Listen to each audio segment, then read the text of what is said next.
Слово для следующего доклада предоставляется профессору биологии, генетику из Университета Британской Колумбии, Ванкувер, Центра охраны зрения, который вот уже 20 лет занимается идентификацией молекулярных и клеточных дефектов, вызывающих заболевания глаз, главным образом аниридию.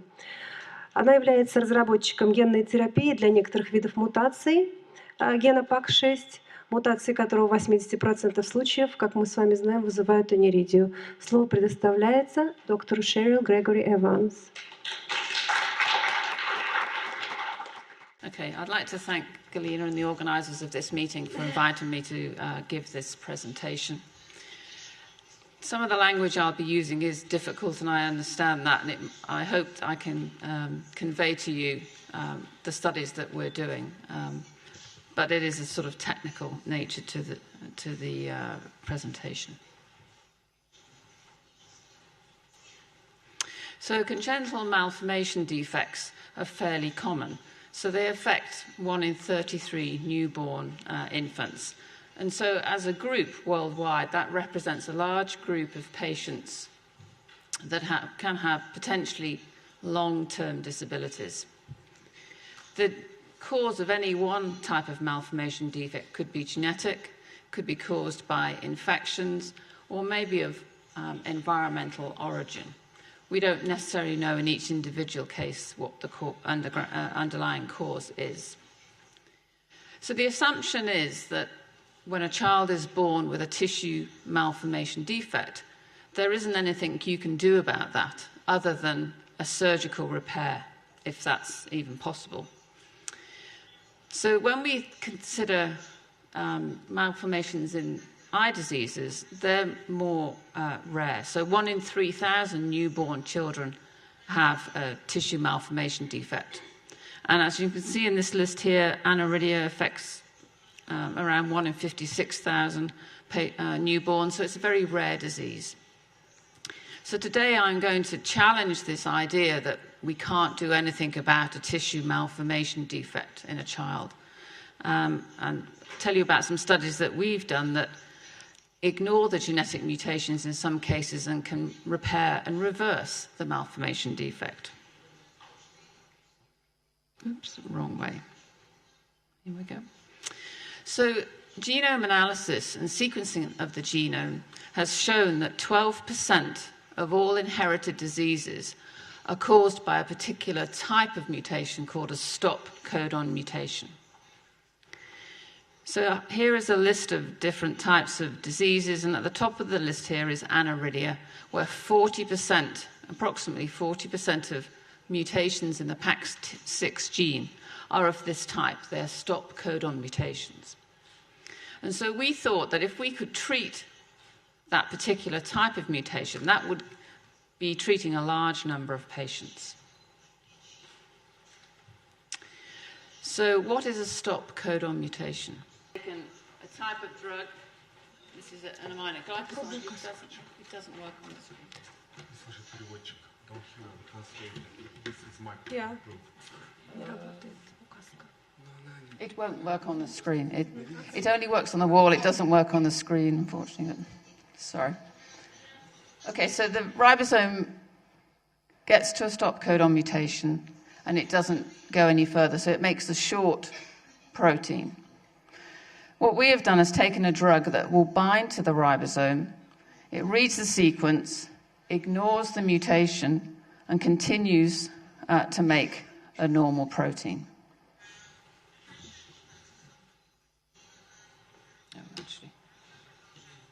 So there are 3 types of stop codon mutation.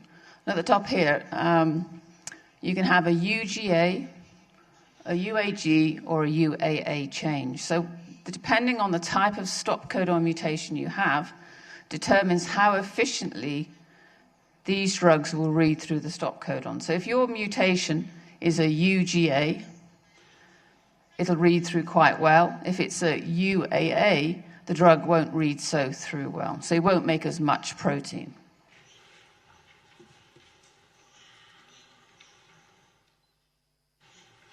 We decided to take advantage of this type of drug and test it in some eye disease models to see if it would work. And so to do that, we use the zebrafish, this animal model here that has large eyes. And so we had 2 zebrafish models that had nonsense or stop codon mutations. At the top of the slide, you can see what a normal eye looks like. And next to it is the eye of a fish that has a REP1 mutation. Has a stop codon mutation in its gene, so it has a small lens and a disrupted retina. But when we treat it with a nonsense suppression drug, it rescues the eye phenotype. The same is true at the bottom here. So the lower panels are ocular coloboma, so they have a gap in the eye caused by a PAX2 mutation. And when you treat these fish embryos with the nonsense suppression drug, it repairs the gap in the eye.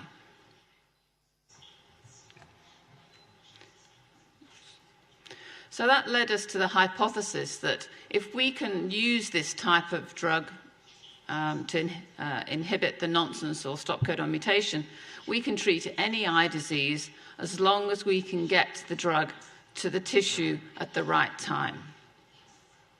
So we'd done our initial studies in the zebrafish model, and then we turned our attention to Aniridia. So on the right-hand side of the slide here at the top 2 pictures are twins, 5-year-old twins. And so you can see that within a family, the phenotype is different. So the top picture shows the boy of the pair who has what looks like a normal-looking iris, and yet his sister has no iris. So even within a family with twins that share the same intrauterine environment, you can have a different phenotypic outcome. The third picture on that list there is the mother of the 2 twins, and the bottom picture is the grandmother. So you can see how the disease progresses with time. We're fortunate enough to have a mouse model of Aniridia where it actually has one of these stop codon mutations, so that we could test our therapy on this model. So at the bottom here, it says that the PAX6 mouse has a UGA type of stop codon, so that means that the drug therapy would read through that mutation the best. So we hypothesized then that if you are born with a congenital disease, we would expect that you would have to treat in utero to prevent that disease from occurring. And so here's an example of where we treated pregnant mice starting at embryonic day 12.5. So that's halfway through gestation. We started the treatment then and continued it once the baby mice were born. We continued it until they were 21 days old. So the top panel there shows the untreated eye. So you can see there's a small lens. The cornea is very thick, and the retina is detached from the eye cup. And then at the bottom here, this is the treated eye. And you can see how much better it looks. The lens is nicely formed. The retina doesn't have the defects, and the cornea is thinner. And so we were really happy to see this was the case. But one of the issues we were worried about is that we didn't really want to be treating pregnant women, pregnant mice in this case. It's very difficult ethically to be treating a pregnant woman with any drug. And so we had thought about what PAX6 does, and we know that postnatally, during the first 6 years of life, the eye is still developing. And so we thought maybe we should just treat after birth, and would we get the same effect? So here again is, on the top right here, is a PAX6 eye from a mouse at day 4. So the eye is very deformed. But when we treat it from day 4 to day 21, you can see the eye now looks much better. So we have reversed the malformation defects. It starts off really badly, and with treatment, it makes the eye look normal. So at the very top here on the right-hand side, that's what a normal mouse eye looks like at postnatal day 21. So we had been using a drug called gentamicin to treat these mice. And the problem with gentamicin is too toxic. You get kidney defects and you can get hearing loss. So it wasn't the best drug to use. So we looked around for other types of drug that can read through these stop codon mutations. And on the right here is a list of these type of drugs. And we chose ATALUREN, the one at the bottom here, because it has the least number of side effects. And it's been used in patients for other disorders. So this drug, ATALUREN, is marketed in Europe under the name of Translarna. So how does this work then? So what happens is the ribosome reads the sequence and makes protein until it gets to the stop.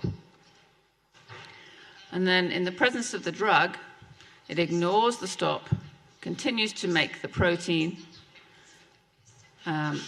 and then you get a normal gene and protein produced. So this treatment and this drug will read through any premature stop codon. It doesn't read through the normal stop codon at the end of the RNA.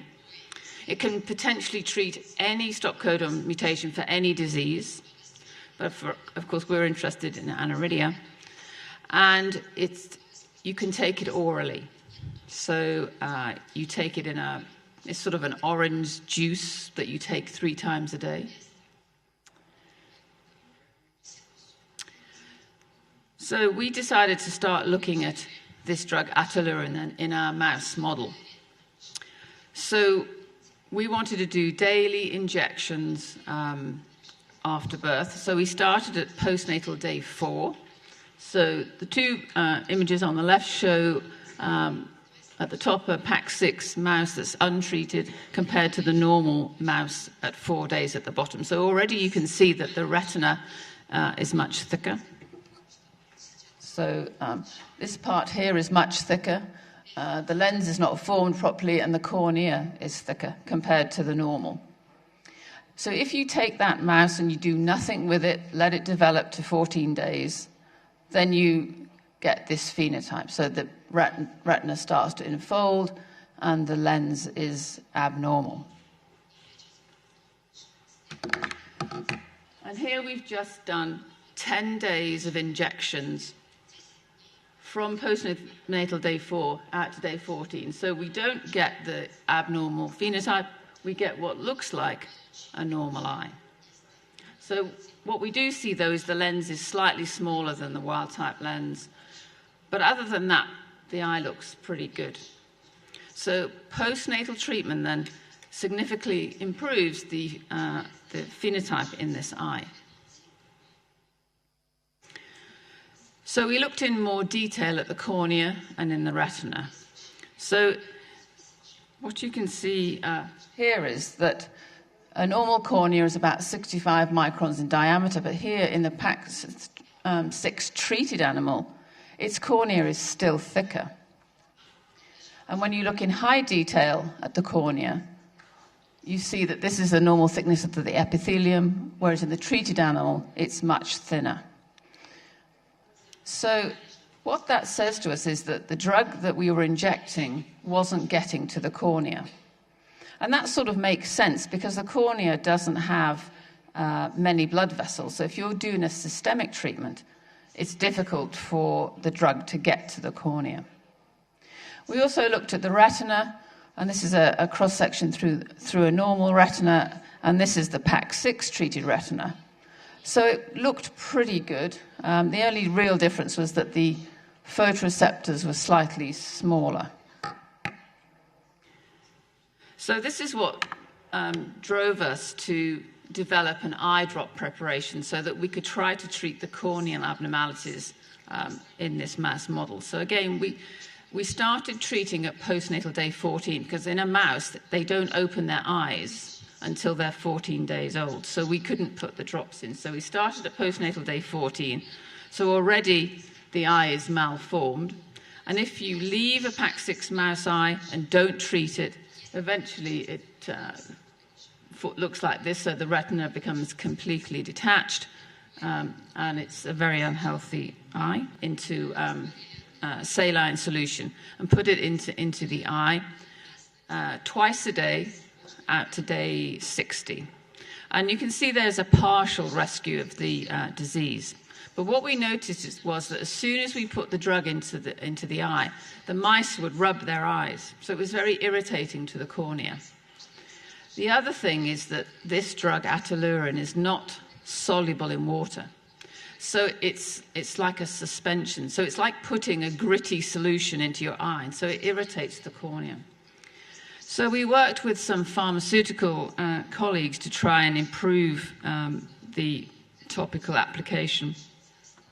And this is where we came up with START-therapy. So each of the initials describe what START stands for. So S is for sodium chloride, the T is for Tween 80, the A is powdered ATALUREN. So we took the drug and ground it up into very fine 7 nanometer particles. And caRboxyme is makes the solution thick. So when you put it onto the eye, it sticks there and it doesn't run off.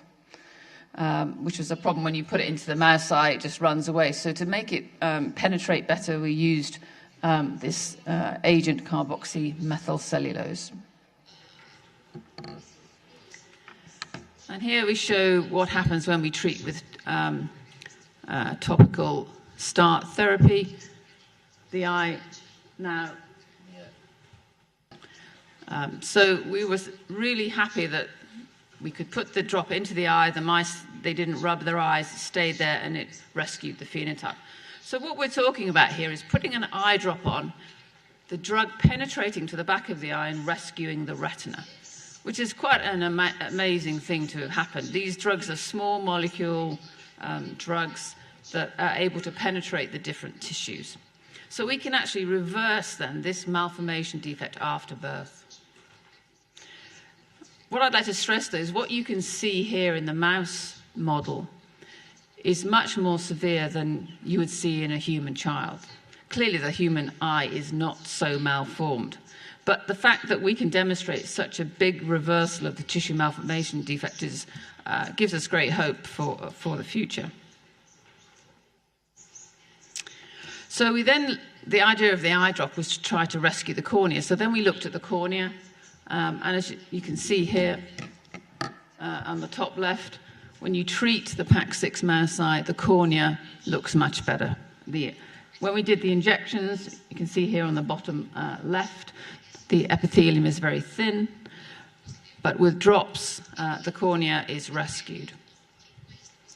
So one of the things that we needed to show was if we're actually rescuing the congenital malformation defect, and we're reading through the sequence, are we actually making more PAX6 protein? Because that's the idea, is that you ignore the stop codon, read through, make normal protein.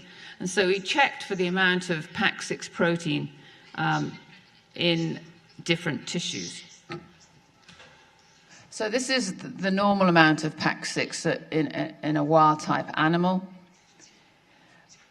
The small eye here, this is the PAX6 mouse, only has about 50% of the normal PAX6 protein level.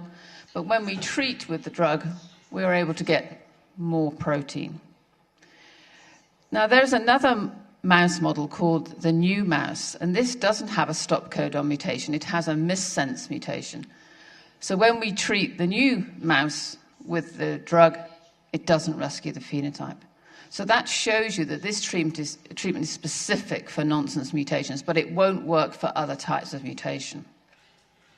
So this is in the retina, and these bars show in the cornea. So the same thing again, in the cornea we get 100% PAX6 production, and it doesn't work in the mouse model that doesn't have a nonsense mutation. The other thing we checked was ATALUREN is a small molecule drug. How well does it penetrate and get to the retina? And we found that using mass spectrometry, that we did find 0.7 nanograms of ATALUREN per retina. So we know that the drug is getting from the front of the eye to the back of the eye. So many times I give this presentation, I'm always asked, do the mice regrow their iris? So here you can see on the left-hand side at the top is the mouse with, it's a small eye. You can see there's a corneal opacities. And in the untreated eye, you can see there's not much iris present. However, when we treat the animals, you can see the iris now reforms. So the iris will grow back in these models if they're treated from birth. More normal from a histology point of view, but does that eye see? Can it detect light? And so we are able to do that by testing the electrical activity in the retina, and we use electroretinography to do that. And here you see the top row of traces shows a normal ERG. So here, this is the scotopic response. So that's when you're dark adapted and you have lights flashed at the retina. Gives this type of waveform. And we want to look over here on this side. The 12 hertz flicker represents rods and cone activity within the retina. So in a PAC6 mouse, in every parameter we look, we don't see any electrical response. But when the animals are treated with START-therapy, we see that the retina responds in all cases. So we know now that the eye can detect light, unlike an untreated animal. The other thing we wanted to check is so that the retina can detect light, but is it being detected by the brain? And so for that, we use behavioral tests. And the one we've been using is called optokinetic tracking. So essentially, a mouse is sat on a platform surrounded by LCD screens that display black and white lines. And the mouse will sit on the platform, and as the lines get smaller, it nods its head. And eventually, the lines will get thinner and thinner and thinner, until they're so thin that the mouse can't see the line, and then it stops tracking. So it's a measure of visual acuity. And so we tested these mice with our treatment. So in the untreated animal, in normal mice, you get a level of 0.46. In the untreated animals, they don't track very well at all, but when we treat with START-therapy, the mouse can now detect the line. So it has a visual acuity, has a sharpness of vision. So we know that the retina not only detects light, but it's also recognized by the brain. We had just used, when we'd first done this work, one concentration, which was 1% ATALUREN. But we wanted to know, is that the optimal amount of drug to use? And so we tested different amounts of drug. So over here, we tested 0.25% ATALUREN, and so we get a partial rescue. But at the back of the lens, in high magnification here, there's pigmented material in the lens, doesn't look normal. So 0.25% isn't enough to rescue the phenotype. We then looked at 0.5%. Here the overall rescue looks better, but we see two abnormalities still. At the back of the lens here, there's a hole in the lens capsule, and so the lens material is spilling out into the optic cup. And at the front of the eye here, what you can see is that part of the lens is still attached to the cornea. And this is reminiscent of Peter's anomaly. So 0.5% isn't enough. 1%, we get normal-looking eye. And here we treated, again with 1%, but we did it every 3 days. So it's like a child not taking the drop or not taking their medicine. And again, we see a similar problem at the front of the eye where the lens isn't separated from the cornea correctly. So 1% ATALUREN was the best dose to use. And then we were wondering, how long can you wait before you do this treatment? Will it still work if you start it later?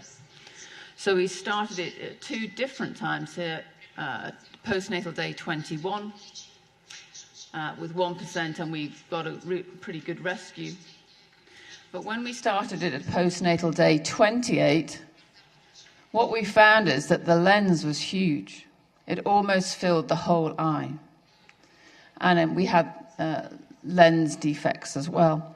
So this tells us that the lens is very sensitive to the timing of the PAX6 protein production. So if you make too much PAX6 at the wrong time, it affects the lens. So there's a time window when the drug, at least in the mouse, works best. And so you have to work out what that time frame is.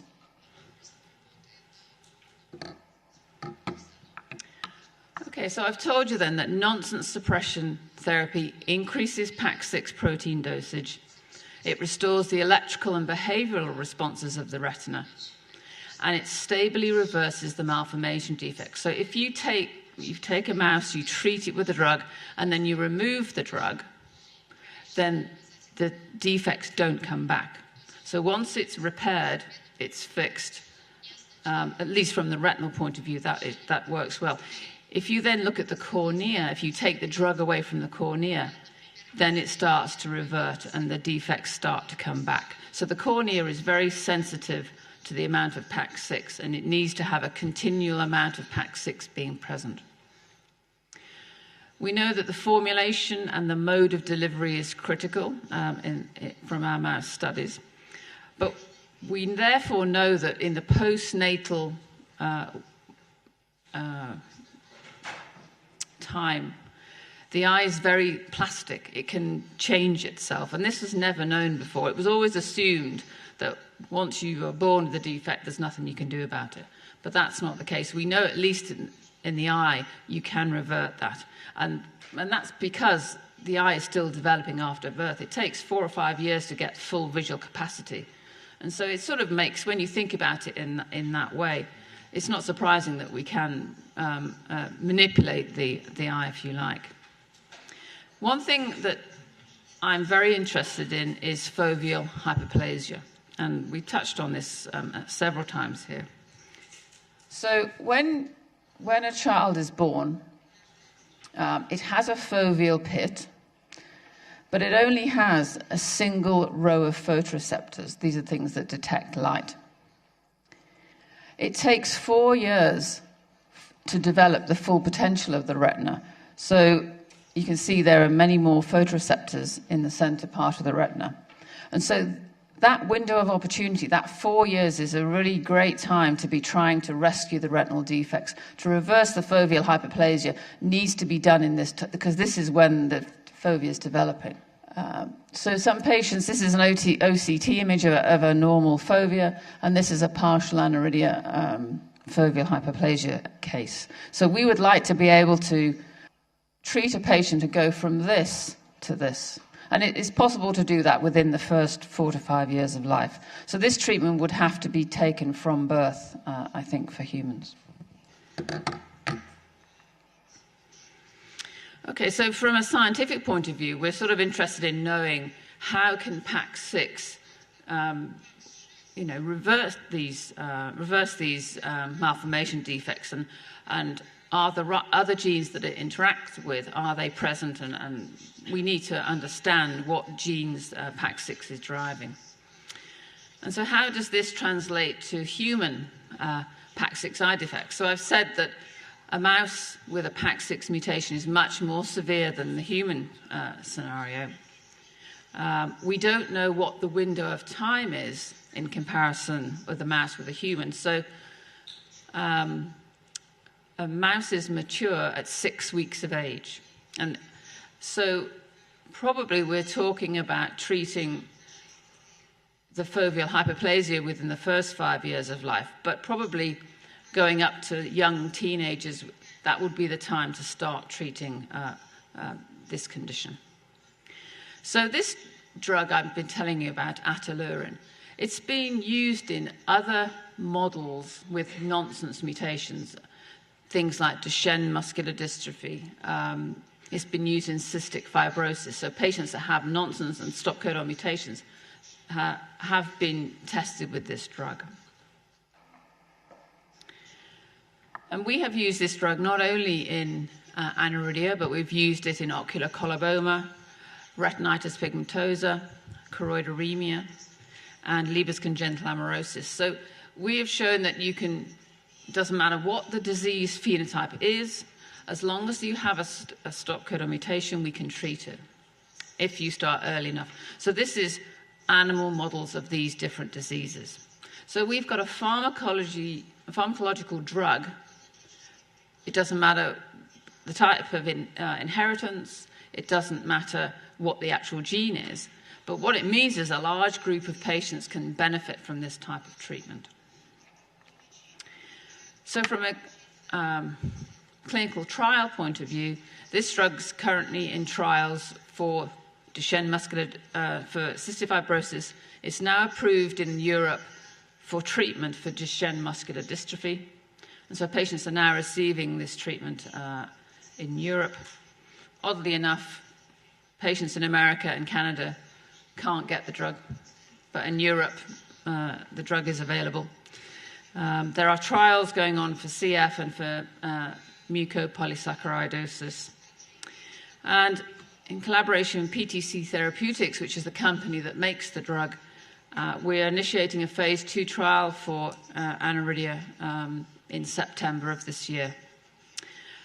There are 2 sites, one in Canada, in Vancouver, and the other in Virginia, in the USA. And this is going to be initially an oral delivery. So 3 times a day with an oral drink of the drug, and there will be 3 monthly assessments. So the reason we're not using the topical approach is that the toxicity testing hasn't been done yet. So when the drugs were originally approved for the other conditions, they didn't look at the eye, because who cares about eyes? Nobody cares about eyes. They just want to make sure that the rest of the body is fine. So they didn't do toxicity testing in the eye. So it costs upwards of $2 million to do the toxicity testing that the FDA require. And so that will be ongoing. But initially, therefore, we're going to start with the oral application of the drug. It's a 1-year study, and there are 30 patients already enrolled in the trial. And if it works and we get a reasonably good outcome, then it'll be expanded to many, many more patients. So what we need to do then is make sure we have a group of patients that have been genotyped, so we know who have the nonsense mutations that can be enrolled into the trial. And here I just acknowledge the people that work in my group who've done most of the work, in particular Jia Wang, who did all the mouse work. And the top here is a picture of Sharon Stewart. She's a Canadian who had aniridia and donated a large amount of money to try to develop a therapy for this condition. So I'll be happy to take any questions, and I'm sure you have some. Большое спасибо за великолепный доклад. Скажите, пожалуйста, в течение жизни как долго экспрессируется ген? И, соответственно, белок, с которым мы работаем, ведь он, вероятно, нужен не только внутриутробно и не только в первые месяцы и годы жизни, поскольку ткани глаза обновляются в течение жизни, как долго требуется применение этого препарата не только для формирования того, что еще не было сформировано, но и для поддержания того, что в дальнейшем функционирует. Yeah, so PAX6 is highly expressed during development, but in the adult eye, the PAX6 gene is expressed in the ganglion cells in the retina, and it's always expressed in the cornea. So that's why it would have to be a lifelong treatment from the corneal perspective, because you need PAX6 to renew the corneal epithelium. So when you scratch your eye and you get a corneal scratch, it takes 7 days to repair that cornea. So you need to take it continually throughout life. So PAX6 is expressed in the cornea all the time.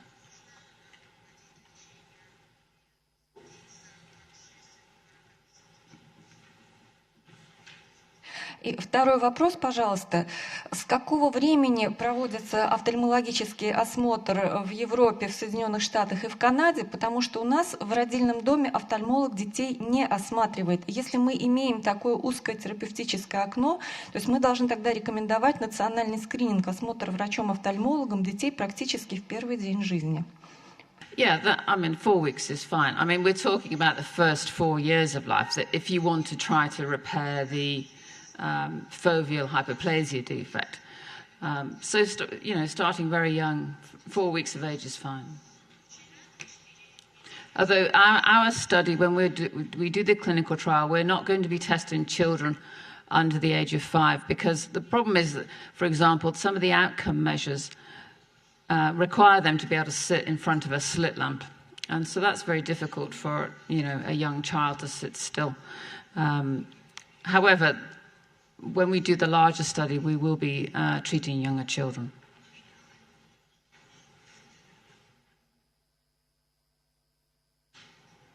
Большое спасибо за сообщение. У меня несколько к вам вопросов, если можно.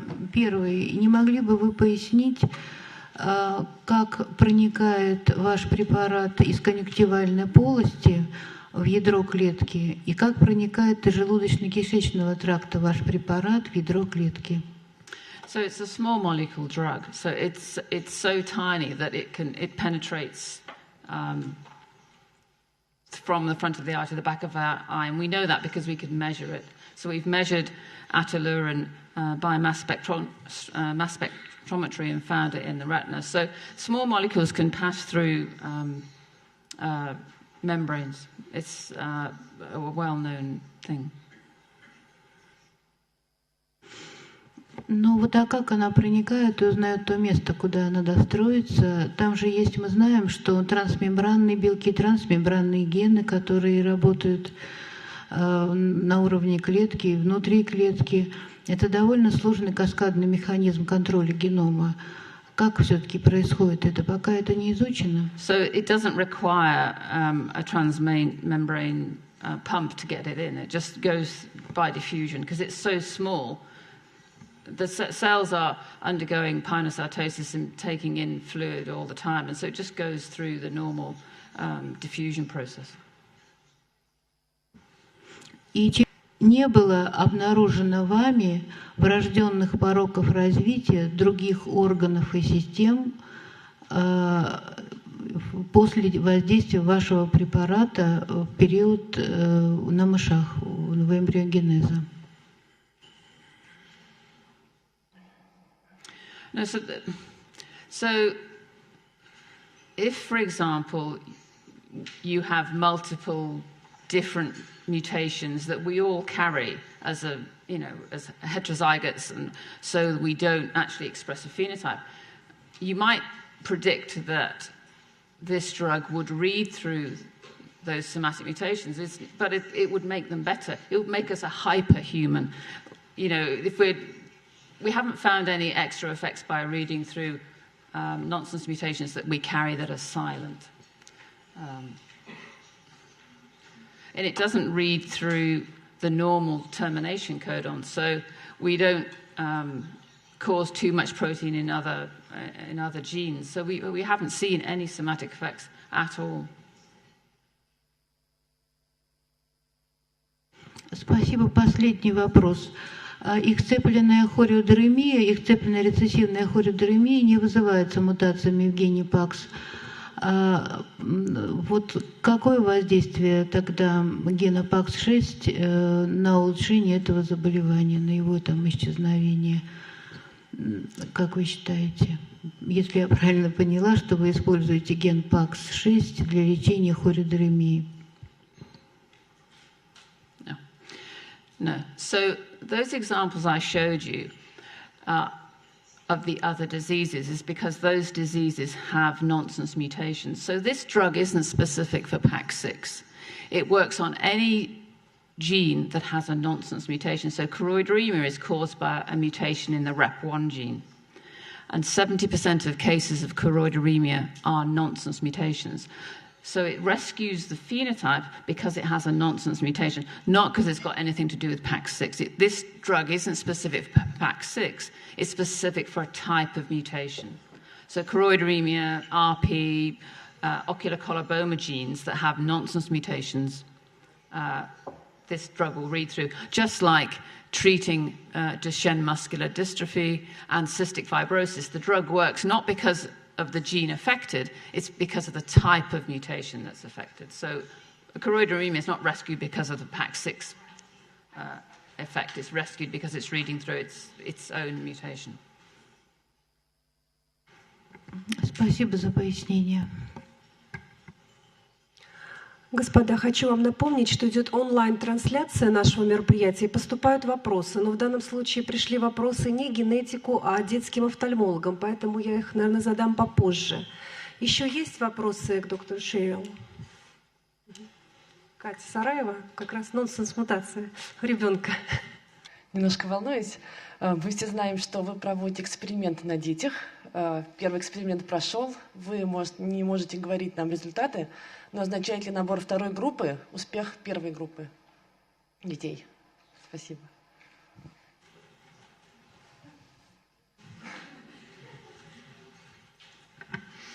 So we haven't actually started the trial yet. The trial starts in September.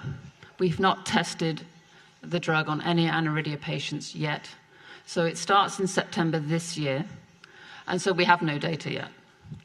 The drug has been used on other conditions, and it seems to be working well in cystic fibrosis and Duchenne muscular dystrophy, but we haven't started the Aniridia trial yet.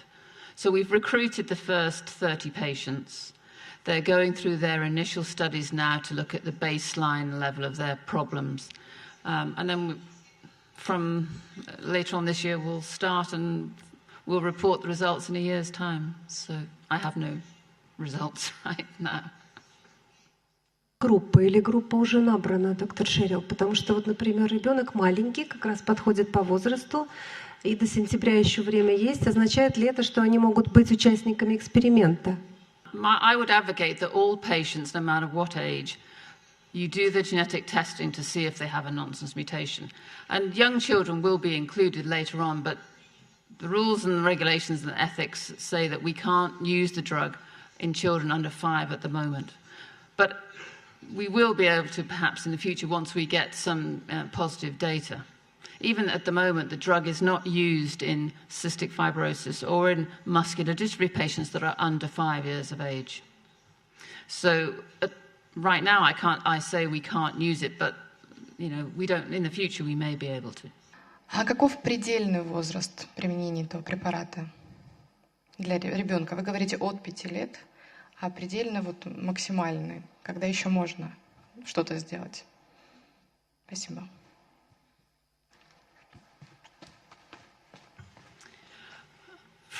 If you're talking about foveal hyperplasia and the retinal condition, you really need to start quite young. But as you know, Aniridia, one of the main problems is the corneal deficits later on in life. And so you need PAX6 throughout your life for the cornea. So there isn't really any upper limit, I don't think, from when you can start treatment if you have a corneal deficit. So in the Canadian population, we don't see very much corneal disease at all. Even in 50-year-olds, we see very little. So it could be, it's a regional thing, but there's no reason why you couldn't use the treatment in an older patient.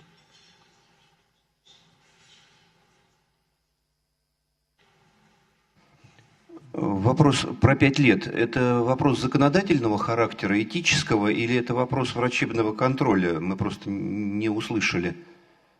То есть можно ли брать детей до 5 лет с точки зрения законодательства? It's just the drug company that makes the drug at the moment has only tested the drug in children over 5.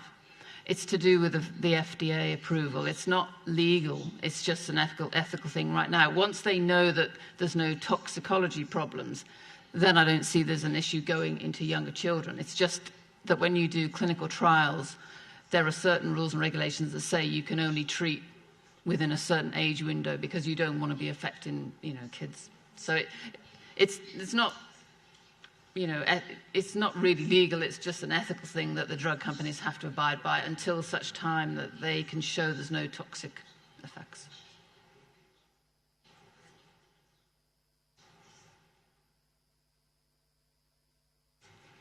Здравствуйте.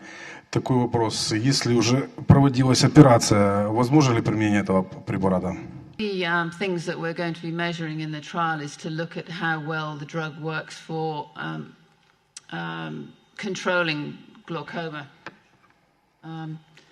So we don't know until we actually test the drug. But I don't see it as an issue because glaucoma is very difficult to manage. It doesn't respond very well to drugs nor surgical treatment. And in fact, even if you've had surgery for glaucoma, you may need further medical drug support anyway. So I don't see that that's an issue, that even if you've had surgery, I think you could probably still take the drug because your glaucoma may get worse. It's not a sort of fixed thing where you have the treatment and that's it, your glaucoma is fixed. It's not like that. It develops further with time. So I don't see that having surgery already is a problem.